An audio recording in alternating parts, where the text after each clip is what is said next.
విజయవాడ జైలులో ఉన్న మాజీ ఎమ్మెల్యే వల్లభనేని వంశీని వైసీపీ అధినేత మాజీ సీఎం వైఎస్ జగన్ పరామర్శించారు. అనంతరం పలు కీలక వ్యాఖ్యలు చేశారు. దీంతో వైఎస్ జగన్పై టీడీపీ మంత్రులు, ఎమ్మెల్యేలు తీవ్రస్థాయిలో మండిపడ్డారు. జగన్ వ్యాఖ్యలకు కౌంటర్ ఇస్తూ విమర్శలు చేశారు. ఈ రోజున ఒక పాత జైలు పక్షి మళ్ళీ ఎప్పుడు జైలుకి వెళ్తారో తెలియదు. అలాంటి జైలు పక్షి మరో జైలు పక్షిని పలకరించడం కోసం ఈరోజు జైలు దగ్గరికి వెళ్తాం. జైలుకి వెళ్తే ఏదో పరామర్శించి వచ్చినట్టు, లేకపోతే మహిళా సాధికారత కోసం ఏదో సాధించడం కోసం జైలుకి వెళ్ళినట్టుగా వాళ్ళు ఇచ్చే ప్రెస్ మీట్ చూస్తుంటే హాస్యాస్పదంగా ఉంది. గతంలో ఎంతమంది దళితులని అతను ముఖ్యమంత్రిగా ఉన్నప్పుడు దారుణంగా ఇబ్బంది పెట్టాడు. లేకపోతే గ్రామంలో అప్పుడు వైసీపీ నాయకులు చేసిన అరాచకాల మీదనో అన్ని అయ్యే కేసులు వస్తూ ఉన్నాయి తప్ప ఏది కూడా ఈ 8 నెలల్లో ఏదైనా ఇబ్బంది పడ్డారని చెప్పేసి ఒక్కళ్ళు కూడా రానటువంటి పరిస్థితి. అది చూసన్నా ఆ గ్రీవెన్స్ ఏదైతే దాదాపుగా 6-7 లక్షల గ్రీవెన్స్ వచ్చినాయో మొత్తం స్టేట్ వైడ్గా, ఆ గ్రీవెన్స్లో ఉన్నటువంటి సమస్యలు చూసినా జగన్మోహన్ రెడ్డి గారికి బుద్ధి రావాలని చెప్పేసి. గన్నవరం సంఘటన జరగటానికి ముందే దాదాపు 30 మంది బీసీ నాయకుల్ని పొట్టన పెట్టుకున్నావు జగన్ రెడ్డి.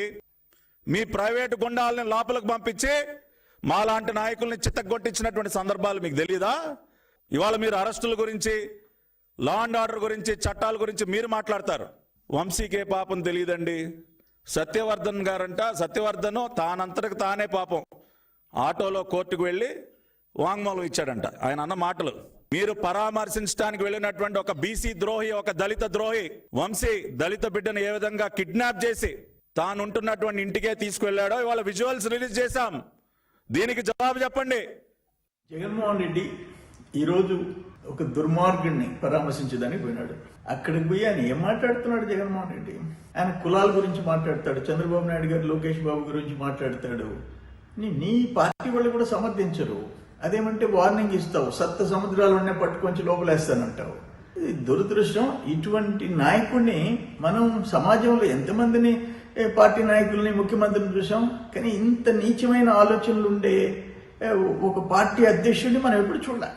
చేరిన రంగబాబు గారి మీద ఆయన కాళ్ళు కొట్టి గోడవల్లి నరసయ్య గారి ఇంటి మీద దాడి చేసినప్పుడు కానీ, అలాగే మాదల్సీన్ గారి షాపు అక్రమంగా ఆ రోజు ఎంఆర్ఓలు, ఆ రోజున శాసనసభ్యుడు పడేసినప్పుడు కానీ మీరు ఒక్కసారన్నా ముఖ్యమంత్రిగా అసలు ఏం జరిగిందో కనీసం ఫీడ్ అన్నా తీసుకున్నారా? జగన్మోహన్ రెడ్డి గారు మీరు బూతులు తిట్టేవాళ్ళని ఇంకా ప్రోత్సహించి ఇంకా ఇలాగే రౌడీజాన్ని ప్రోత్సహిద్దాం అనుకుంటే ఈ రాష్ట్రానికి వైఎస్ఆర్ కాంగ్రెస్ పార్టీ సీట్లు